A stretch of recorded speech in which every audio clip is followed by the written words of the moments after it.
Boa noite. Sejam bem-vindos a mais um Porto e Negócios. E hoje o nosso assunto é o offshore paulista e o posicionamento do mercado paulista nessa nova onda de investimentos. E para falar sobre esse assunto, estou aqui com o Eduardo Varela, que é o diretor fundador do Brenk, que foi responsável por um evento recente que aconteceu em Santos, no final de junho, e trouxe todo o mercado brasileiro para discutir esse assunto aqui em Santos. E o José Guilherme, diretor de novos negócios do Grupo Serveng, um grupo que atua já há muito tempo no litoral norte de São Paulo, na costa paulista, buscando desenvolver esse tema aqui na nossa indústria estadual. Senhores, quero agradecer aí, aceito o convite para participar do programa e sejam bem-vindos. Boa noite, Técio. É um prazer estar aqui com você. Boa noite, Zé Guilherme. Boa noite aí à audiência. É um prazer aqui estar com vocês discutindo esse assunto tão importante. Boa noite, meus amigos. Obrigado pelo convite. Sempre um prazer aqui falar com vocês e falar com esse tema tão interessante que é mercado offshore e todo esse potencial que tem aqui em São Paulo. Muito bom.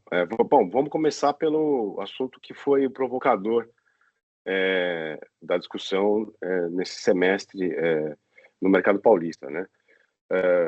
O São Paulo Offshore, já indo para a sua segunda edição, né, em Santos, teve como objetivo trazer o mercado todo para o ambiente paulista e mostrar que São Paulo é, sim, um estado que pode agregar valor na cadeia, não só de serviços, mas também de espaços de atuação no mercado, no mercado de toda a cadeia, né, do petróleo e gás. Eduardo, como é que foi a repercussão do evento, né? E os principais temas que foram discutidos e desafios para os próximos 2 anos? A gente sabe que a Petrobras tem bastante coisa anunciada e eu acredito que a nossa indústria quer participar dessas oportunidades. Técio, olha só, sucesso absoluto novamente, tá? Na segunda edição, assim como na primeira, a gente teve realmente sucesso, como a gente comenta muito, 300 executivos, né, altamente direcionados aí, a gente acabou recebendo 700, e essa segunda edição, de 1.000 que a gente esperava, vieram 1.500. Então você teve também aí uma rodada de negócios com mais de 200 empresas, 20 grandes âncoras, você teve aí a Arena de Inovação do Senai, né, impulsionando aqui o movimento de São Paulo, e como eu falei, players realmente aí bem direcionados para o mercado. Então você teve altos executivos de grandes empresas aí que são os stakeholders principais para que esse movimento aconteça, presentes no evento, um evento que contou, Técio, com 10 painéis, né, cuidadosamente desenvolvidos de diversos temas que são de alta relevância para o nosso desenvolvimento do ecossistema, né? A gente gosta muito de utilizar esse termo. Então, a gente teve a visão das operadoras, a gente teve discussão da infraestrutura, que é o principal, né? É o fator principal que você tem para você vir com o desenvolvimento desse ecossistema. Não adianta você não operar a logística aqui pelo litoral e ficar só de ganhar royalties. Falamos de desenvolvimento de mão de obra, tecnologia, regulatório, que é algo muito importante, meio ambiente, e até o tema de desmantelamento, né, que está super atual, também a gente contou com o painel. Então, realmente foi muito interessante, presença aí de diversas autoridades, presença aí de grandes executivos da Petrobras. A Petrobras estava em peso no evento, as outras operadoras também, né, que passam a ter uma relevância muito grande aqui no estado de São Paulo, porque se fala muito de Petrobras, e nós tivemos 2 eventos importantes aí dentro do SP Offshore, que foi a entrega do EVTE, né, o estudo de viabilidade técnico, econômico e ambiental aí para a gente sair realmente aí, tirar do papel e partir para a licitação da base offshore no Porto de São Sebastião, e um acordo de cooperação da Petrobras junto com o Estado de São Paulo, a Invest São Paulo e o Brenk, para poder também desenvolver de forma ordenada através do Comitê de Desenvolvimento do Offshore Paulista todo o movimento necessário. Então, muita coisa boa aí, realmente reforçando a importância de São Paulo. Isso é importante trazer. Eu até brincava, no começo da minha carreira, foi justamente naquela época que a Petrobras correu todos os estados, motivando os estados a montarem seus estaleiros, né? Foi na época da construção dos replicantes, isso foi em Começou em 2002, a discussão chegou no pico de 2004, e a partir de 2004, 2005, começou a correria dos estaleiros, né?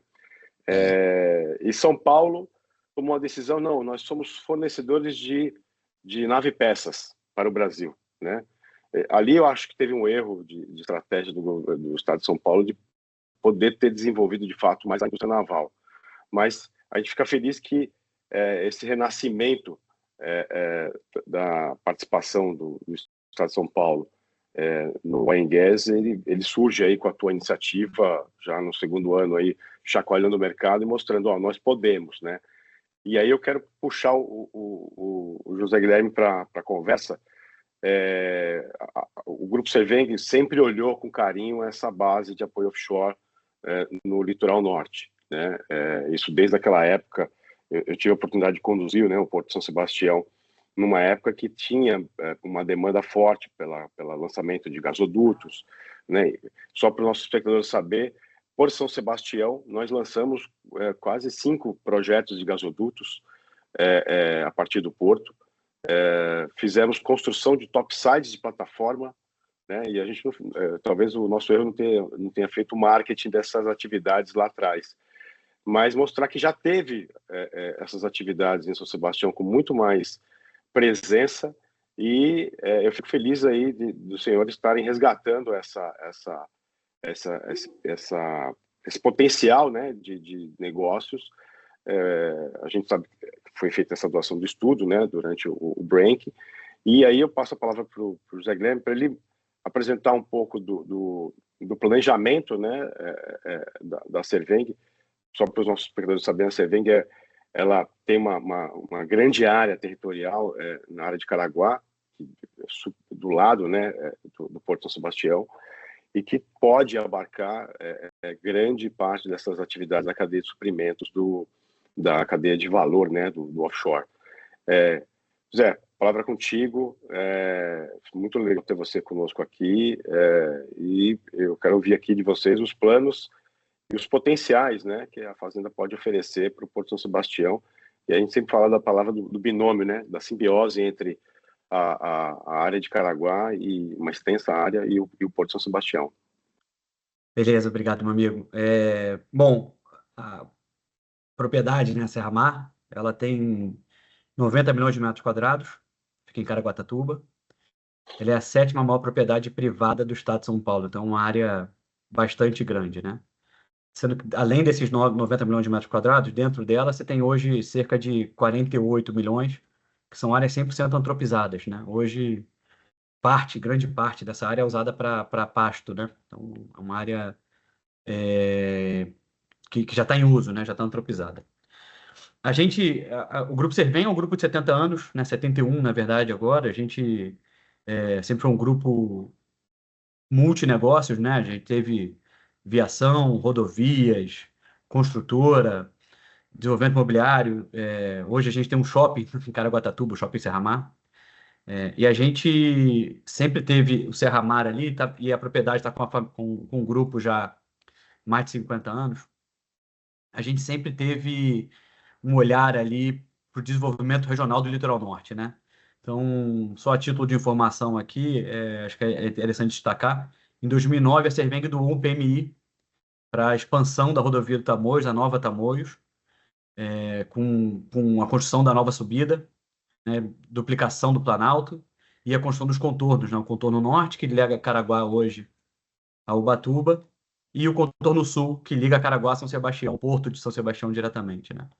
Então, a gente sempre teve essa visão de desenvolvimento regional. Então, a gente trabalha muito em conjunto com as esferas municipais, estaduais e até federais, para tentar trazer esse desenvolvimento e esse potencial gigantesco que tem o litoral norte de São Paulo, né?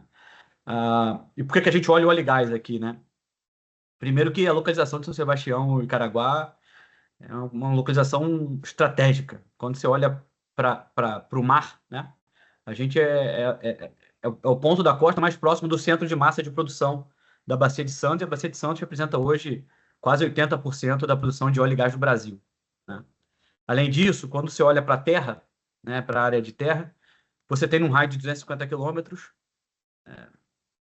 50% do PIB nacional, né? Então você pega Rio, Vale do Paraíba, sul de Minas, Campinas, Sorocaba, Santos e São Paulo, né? Então, estamos falando aí no hinterland aí de 5, 6 horas, um potencial absurdo, né? Além disso, é uma região que, por dádivas da natureza, a natureza provoca isso, tem um potencial portuário gigantesco, né? Na Ilha Bela ali, em frente a São Sebastião, aquele canal natural com um calado único na costa brasileira, e colado à produção, né? E quando a gente olha o óleo e gás é muito interessante, porque o óleo e gás já está realmente no estado de São Paulo, né? Hoje, o óleo e gás, você tem, né, no óleo e gás você tem três setores, né? Você tem o upstream, que é a exploração e produção, você tem o midstream, que é o transporte e logística, e você tem o downstream, que é o processamento da matéria-prima em si, né? Então, quando a gente olha o upstream, que eu acho que esse é um movimento bem interessante aí que o Edu está liderando e a gente está dando suporte para ele, é o desenvolvimento dessa cadeia de exploração e produção, né? Nessa cadeia de exploração e produção, você tem dois grandes pilares, que são a logística de pessoas e a logística de equipamentos, né? Acho que esse é o ponto nevrálgico aqui e o que a gente está tentando desenvolver já no curto prazo. Por que isso é importante, né? Como um todo, né? Hoje as operações estão no estado do Rio de Janeiro, basicamente, grande maioria, imensa maioria. E apesar disso, o estado de São Paulo, como você falou, colocou muito bem, produz grande parte dos equipamentos que vão para o Rio de Janeiro para serem embarcados e levados para a Bacia de Santos. Então, olha o custo logístico disso, né? Além disso, é uma indústria que gera muito desenvolvimento regional. Ela gera muito emprego e emprego de alta renda, né? A gente brinca aqui que o operacional do óleo e gás já é um cara que recebe muito bem. Então, a indústria com desenvolvimento potencial gigantesco. Ele pode levar muito desenvolvimento lá para a região do litoral norte, tá? Então, essa é uma cadeia que a gente aposta muito, né? A gente tem conversado com todos os operadores, e aí o operador que a gente diz é o produtor do petróleo, né? Então, Petrobras e demais as internacionais, né, que estão aqui no Brasil, e não só as nacionais também, né, Edu? Então, a gente tem tentado conversar com todo mundo, e esse potencial de São Paulo é gigantesco e nunca foi explorado, né? Acho que a nossa função hoje aqui é tentar criar esse ambiente favorável a isso. Além disso, só botar uma pimentinha aqui, depois eu explico com calma. O Serra Mar hoje é a porta de entrada do gás natural no estado de São Paulo, do pré-sal. Então, hoje o Serra Mar tem unidade de processamento da Petrobras, que é o TGCA, que recebe o gás do pré-sal, é processado dentro da nossa propriedade e distribui. Esse gás que a Comgás distribui, esse gás que São Paulo consome, grande parte dele já entra pelo Serra Mar e tem potencial para muito mais, né? Esse é o recado aqui. Eu acho que a gente vai desenvolver essa conversa. Eu vou puxar um rápido intervalo e a gente volta daqui a pouco com mais Porto Negócio falando do mercado offshore e a participação de São Paulo nessa cadeia de valor.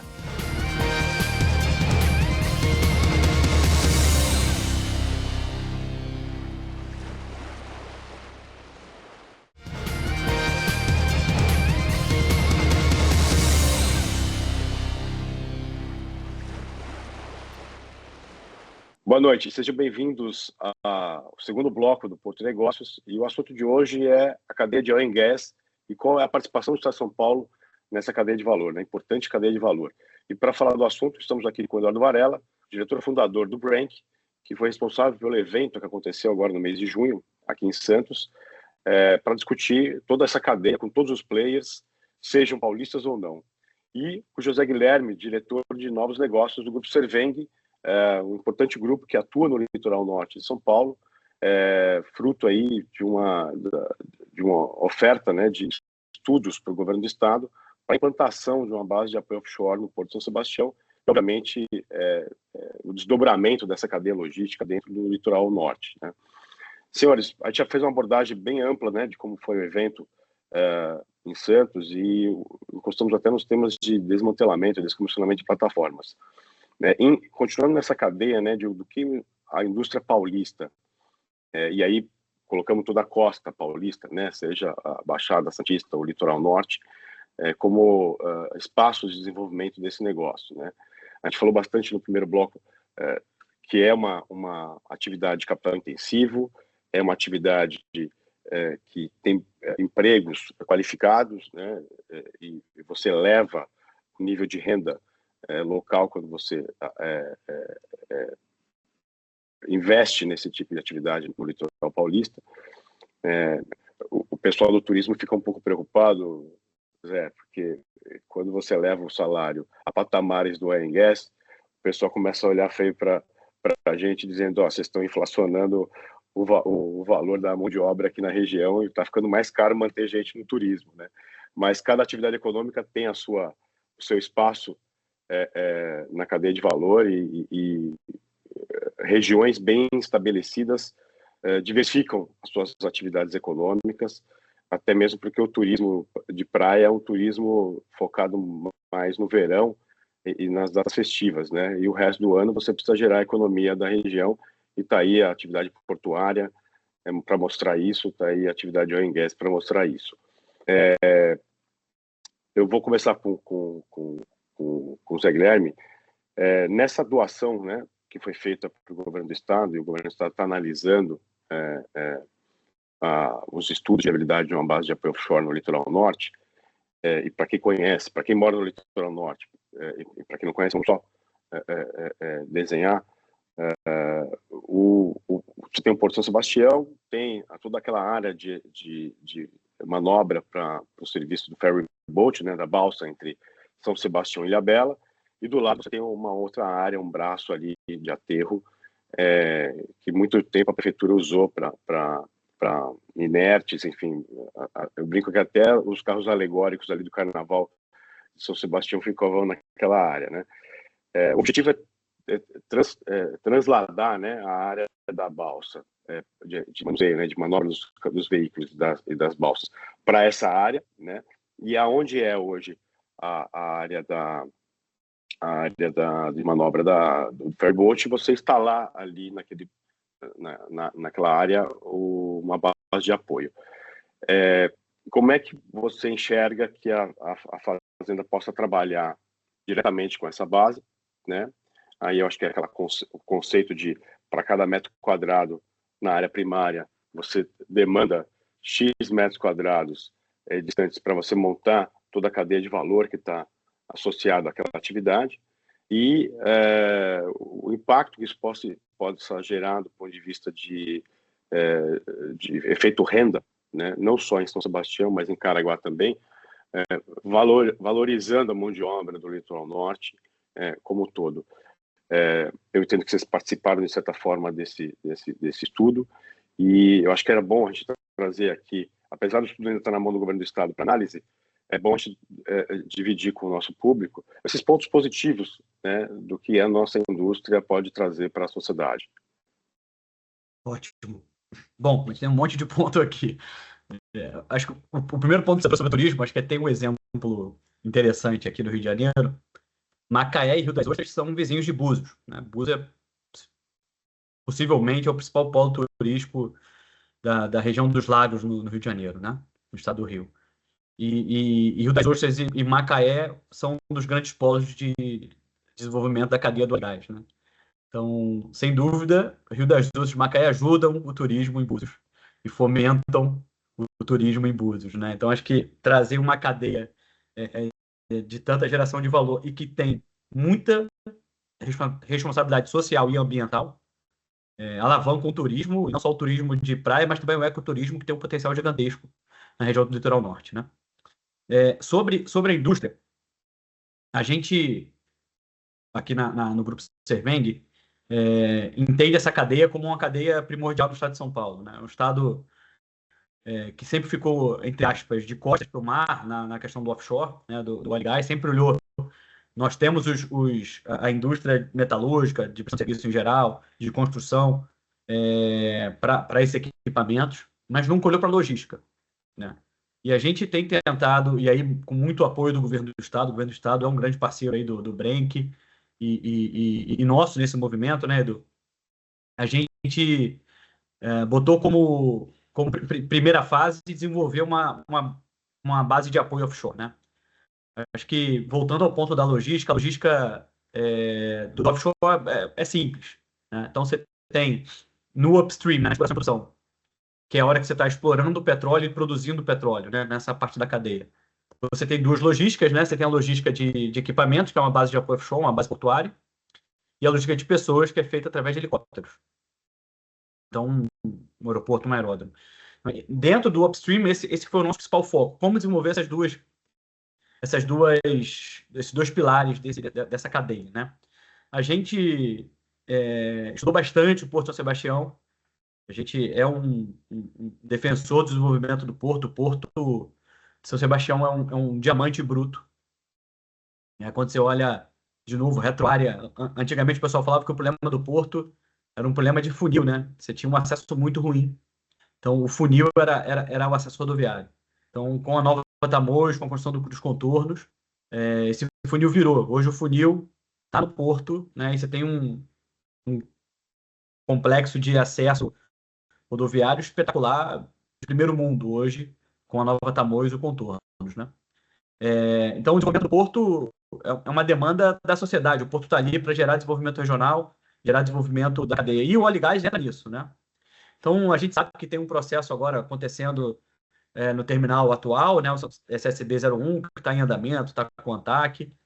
E a gente foi buscar criar um SSB 02, e aí estudamos junto com o Companhia Doca, junto com o Brenk, junto com as operadoras e os prestadores de serviço. Então, eu estou falando aqui de todos os operadores portuários que trabalham nessa indústria. E a gente, em conversas aqui, apareceu o Edson West, que é hoje o maior operador de base de apoio offshore do mundo, é um player americano que opera no Golfo do México e está no Brasil, tanto construindo, tem a parte de construção de PSVs, né, que são plataformas supply vessels, são os navios que fazem essa operação, e tem hoje a maior base de apoio offshore do mundo aqui no Brasil, no Porto do Açu, Norte Fluminense, onde eles operam quase 60% de toda a operação portuária de offshore do Brasil.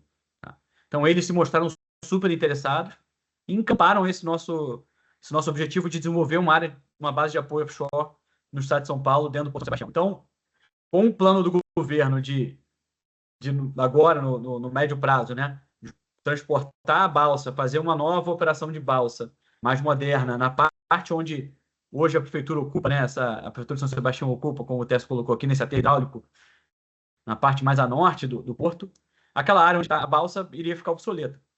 Então, uma área super nobre, é uma área que tem hoje 70 mil metros quadrados de retroárea, e Edson West, muito bem feito, fez um estudo para 4 berços de atracação, onde seria esse pulmão, né, essa parte de apoio, e sem dúvida, o complexo Serra Mar, que está hoje a 15, 20 minutos de distância, seria essa grande retroárea de desenvolvimento local. Tem um ponto importante aqui do offshore, que eu acho que vale citar. Você tem hoje grande parte do volume de receita do litoral norte, dos municípios do litoral norte, vem de royalties, né?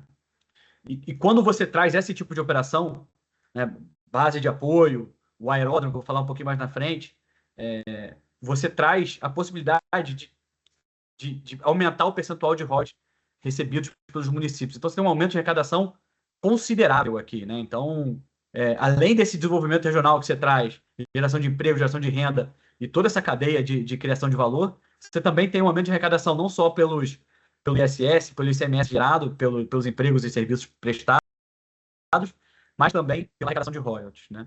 Então, a nossa... Eu queria fazer um parênteses nesse ponto, até para o nosso espectador entender da importância que é a gente apoiar esse tipo de iniciativa de instalações de base de apoio e de tudo que presta serviço na cadeia de oil and gas. Os royalties nada mais são do que recurso, uma participação do município que está olhando para aquela faixa de exploração, né? Obviamente, hoje o Rio de Janeiro é um grande arrecadador de royalties do pré-sal, mas é engraçado, né? Ilhabela, dos municípios do litoral norte, é a que mais recebe royalties do petróleo, e assim, e se depender do cidadão de Ilhabela, que não tenha petróleo, né? Porque é cômico, né? A gente, para não dizer enfim, é estranho esse tipo de observação. Só que a partir do momento que você monta uma base de apoio offshore no litoral norte, você aumenta a participação de royalties, porque você está participando ativamente dessa cadeia de valor, e não só olhando o campo de exploração. Daí a importância não só do litoral norte, mas aqui eu faço aqui o levantamento para a Baixada Santista. Quando o Santos, quando o Guarujá investem e os municípios da Baixada Santista também investem nesse tipo de frente, você tem a oportunidade de receber royalties justamente porque tem essa atividade no município. Então, esse é um recado aqui para os prefeitos e vereadores e o movimento social dessas cidades, de olhar para essa atividade quando ela vier a licenciamento ambiental ou a audiência pública, entender que aquilo tem uma participação fundamental na arrecadação do município, que é o recurso que vai para a saúde, para a educação, para o transporte público, para a limpeza urbana, para a conservação, enfim. Todos os serviços municipais não saem, o dinheiro não sai não dá em árvore, ele dá justamente de atividade econômica, e o oil and gas tem essa participação fundamental. Eu queria dar esse recado, porque a gente sofreu muito em todas as audiências públicas que nós participamos para desenvolver a nossa atividade, e aí as pessoas ficam achando que a gente está aqui para destruir o mundo. Na verdade, não. A gente quer construir um mundo sustentável. Mas eu devolvo a palavra para você. Para mim era importante fazer esse parênteses aqui. Você foi num ponto espetacular, né? O capitalismo tem vários defeitos, mas tem um negócio que é muito bom, que é a criação de valor. E como gerar valor e gerar valor para a sociedade. Acho que esse é o grande foco aqui, de maneira sustentável, né? É a brincadeira do descomissionamento, que está lá no começo da vida, mas vai até o fim, é sustentável, né? Vai gerando valor o tempo todo. Sobre o óleo e gás, então a gente olhou muito a base de apoio offshore, né, que é super importante, e agora também a gente olhou para a logística de pessoas, né? Hoje você tem 6 bases de apoio aéreas no estado do Rio de Janeiro, espalhadas pelo estado do Rio, de Jacarepaguá até o Açu, né, quase Espírito Santo, que fazem a transporte de pessoas, porque não adianta nada você estar lá com uma base de apoio, levando os equipamentos, você tem que levar as pessoas para operar, né? E a gente aqui no Grupo Serveng está em desenvolvimento, está em licenciamento, estamos licenciando um aeródromo no Complexo Serra Mar, tá? Um aeródromo do tamanho do aeroporto de Jacarepaguá, que hoje é o grande hub de atendimento do pré-sal, tá? O aeroporto de Jacarepaguá, no Rio de Janeiro. Então a gente está fazendo uma pista de 880 metros, vai fazer, né? Estamos licenciando ainda, para atender essa demanda, né? Hoje você tem diversos campos. O desenvolvimento do óleo e gás como um todo, do pré-sal da Bacia de Santos, começou muito na região norte da Bacia de Santos. Então, muito mais próximo ao Rio de Janeiro. Por quê? Porque tinha infraestrutura preparada para isso. Tanto infraestrutura de base de apoio, Baía de Guanabara e Açu, né? Como a infraestrutura aérea, né? De aeródromos, aeroportos, para atender essa logística. Então, a gente está desenvolvendo, agora com essa descida um pouco desse desenvolvimento para a parte sul da Bacia de Santos. Então, os grandes campos hoje em desenvolvimento estão no sul da Bacia de Santos, desculpe. A gente tem que desenvolver esse aeródromo. Existe uma demanda gigantesca de aeródromo. O aeródromo é super importante porque, além dele fazer essa logística offshore, né, esses helicópteros que vão levar as pessoas para as plataformas, ele pode estabelecer um grande ponto de turismo, né? Então, você tem uma plataforma para receber aviação e fortalecer o turismo do litoral norte, que é tão forte. Então, a gente está desenvolvendo junto licenciando junto aos órgãos federais, aos órgãos estaduais, e a gente acredita que até o final de 26, primeiro semestre de 27, a gente já esteja operando esse aeródromo e trazendo ainda mais recursos e desenvolvimento para o litoral norte de São Paulo. Eu vou puxar um rápido intervalo. Fique conosco.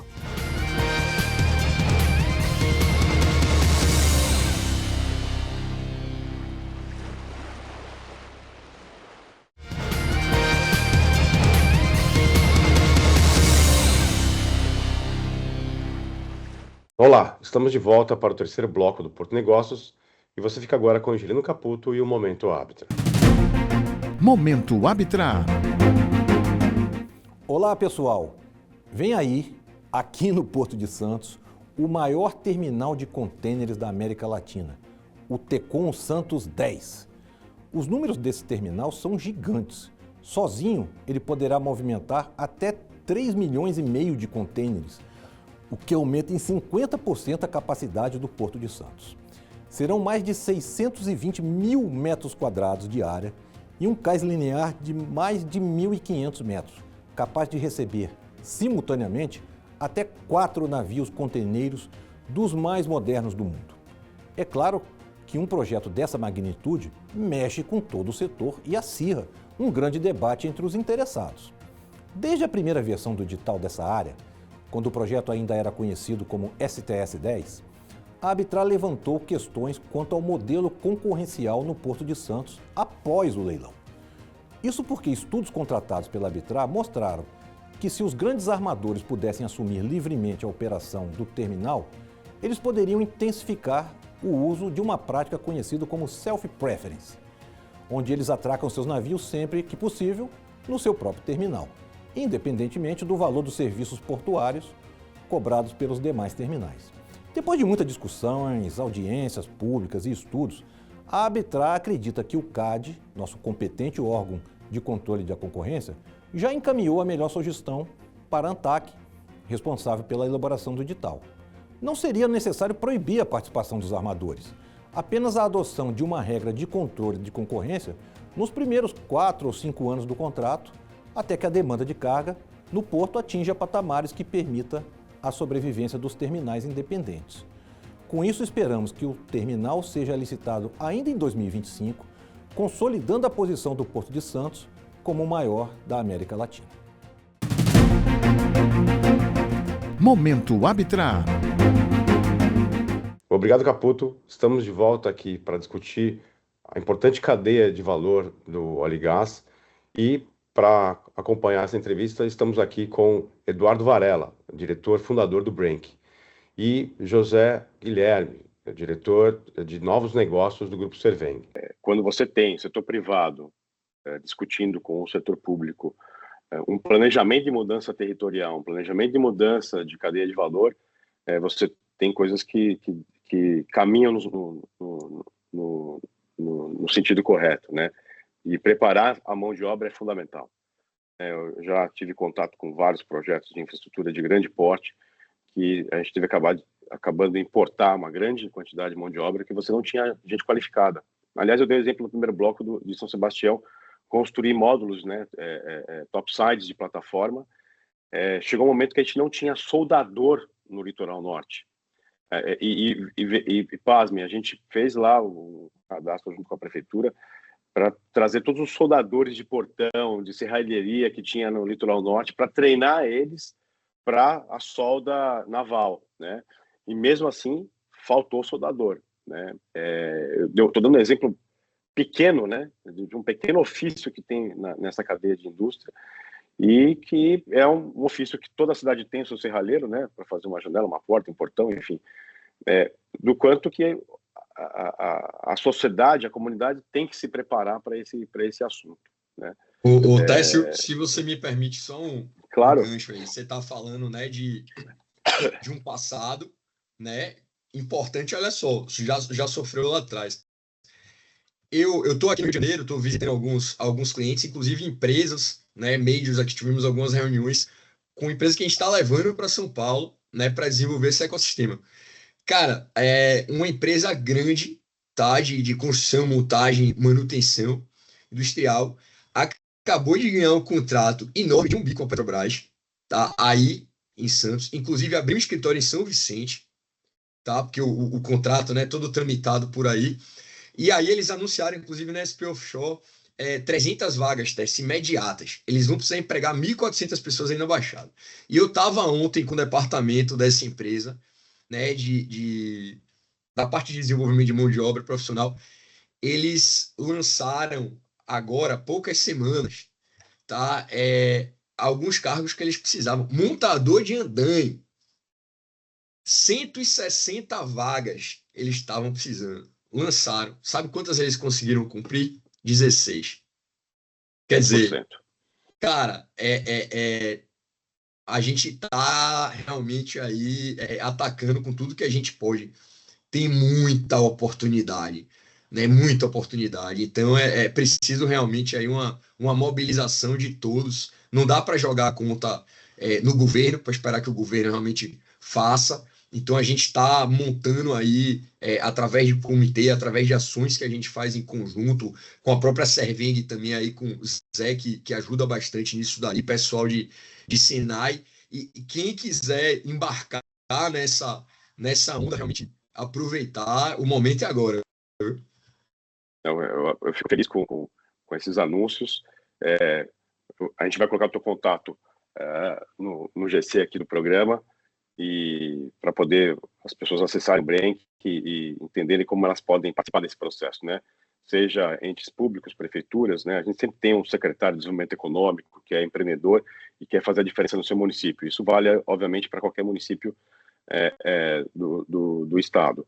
E não sei se a Serveng já está olhando aí a mão de obra no litoral norte, mas é muito importante que cada município se prepare, né?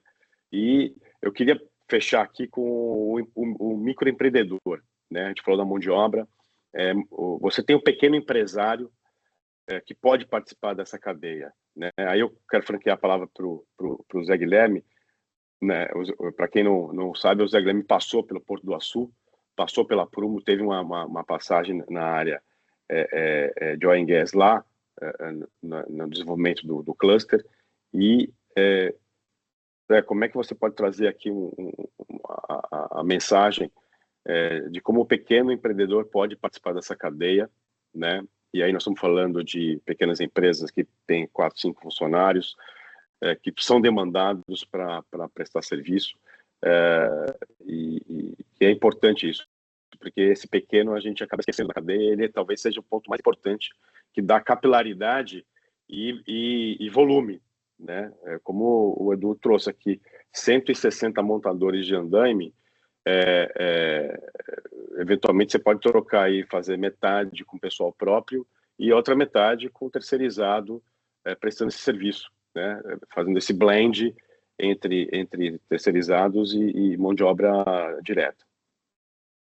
É impressionante, Décio, aqui. É uma indústria da prosperidade, tá? O óleo e gás tem esse valor gigantesco de geração de valor, né? E existem N exemplos em Macaé, foi onde começou esse desenvolvimento dessa cadeia no Rio de Janeiro, né? Então imagina que na década de 80, 90, Petrobras começando a desenvolver o óleo e gás, você não tinha multinacionais, não tinham empresas preparadas. E tem exemplos de serralheiros locais, pequenos, que faziam portões, né, como você brincou aqui, se transformaram em empresas multinacionais em Macaé. Então, o cara parou de fazer portão e janela e começou a montar riser, né, que é um duto rígido que auxilia a perfuração de campos de petróleo. E acho que isso é super interessante, porque quando a gente fala dessa cadeia, o exemplo do catering aqui, né, do rancho que o Edu falou, é muito legal. 14 mil refeições por dia que saem para a Bacia de Santos, né? São 220 toneladas por dia só para Petrobras. A gente falava só Petrobras, 220 toneladas de alimentos indo por dia para a Bacia de Santos. E esse alimento, de certa forma, pode ser fornecido pela padaria local, pelo restaurante local, né? Então a gente fala do óleo e gás, parece que está vindo a brincadeira Rocket Science, né? Não, cara, é uma cadeia que tem oportunidade para todo mundo, para todo tipo de prestador de serviço. Mas tem um ponto importante aqui, que você tocou, além dessa prosperidade local, hoje está tendo teve um investimento gigantesco, está tendo na Bacia de Campos, ou seja, lá no norte fluminense, feita por uma empresa, por um IOC, e toda a parte de tubos dessa cadeia são bilhões e bilhões de dólares investidos. Estão sendo feitos em Pindamonhangaba. Então, esse equipamento vai descer a Serra das Araras para chegar lá no norte fluminense, para ser colocado o gasoduto debaixo d'água, de uma lâmina d'água de 2.000 metros. Então, imagina a complexidade que é isso. Mas fabricados aqui no estado de São Paulo, no Vale do Paraíba. E essa indústria em Pindamonhangaba, ela gera outras 3, 4 layers de prestação de serviço para construir esses bilhões de dólares que vão ficar na região, né? E aí gera de novo uma cadeia, só essa construção. Imagina a quantidade de alimento que não gera, quantidade de emprego que não gera para o soldador, para o pintor, para o reparador local. E aí quando você traz essa cadeia para baixo, lá, descendo um pouco para o litoral, toda essa cadeia vive prestação de serviço. Tem um ponto que eu queria trazer também. O óleo e gás é uma cadeia muito preocupada com formação de responsabilidade social, né? Tanto formação de mão de obra, como de deixar legados, né? Você tem um grande volume de investimento obrigatório em P&D. O Rio de Janeiro tem o SEMPES, né? Muito conhecido aí, que desenvolveu toda essa tecnologia espetacular que é o pré-sal. O Brasil é vanguarda nisso, né? Então a Petrobras é grande, através do SEMPES, principalmente, esse desenvolvimento de tecnologia. Esse desenvolvimento vai vir para o estado de São Paulo. Esse P&D que a gente que está tendo essa exploração e produção, todos esses royalties e faturamentos dessa empresa, eles vão ser obrigados a contribuir com o desenvolvimento de mão de obra e social do estado de São Paulo.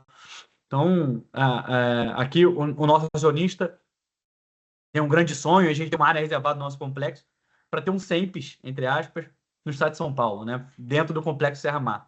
Então, não só fazer o desenvolvimento dessa mão de obra local atual, mas também olhar o futuro. Qual legado a gente deixa, né? O que tem para daqui a 20, 30, 40 anos de desenvolvimento, né? Então, acho que essa é uma indústria que vem para ficar, que tem um potencial gigantesco de geração para o pequeno, micro, médio e para o grande, e que gera muito valor para a sociedade como um todo. Não tenho nem palavras para continuar aqui o programa. Eu acho que a gente deveria fazer mais um programa só para discutir mais assuntos desse tema. A gente estourou totalmente o tempo do programa. Eu quero agradecer os senhores de ter cedido o tempo para dividir aqui com o nosso público. É um tema tão importante e com certeza a gente vai voltar aqui ao Porto Negócio para falar mais sobre esse assunto e o lançamento logo dessa base de offshore lá no litoral norte de São Sebastião. Senhores, agradeço aí o tempo e até a próxima, né? Obrigado, Tess. Obrigado aí aos telespectadores. Obrigado. Um abraço, um prazer. Conte com a gente, hein? Novamente, aí vai ser um prazer estar aqui com você, continuando essa conversa. Vamos todo mundo trazer todo mundo para esse sonho, né? Transformar isso em realidade. É isso aí, agradeço. E agradeço você, nosso espectador, que é a pessoa mais importante aqui no nosso programa.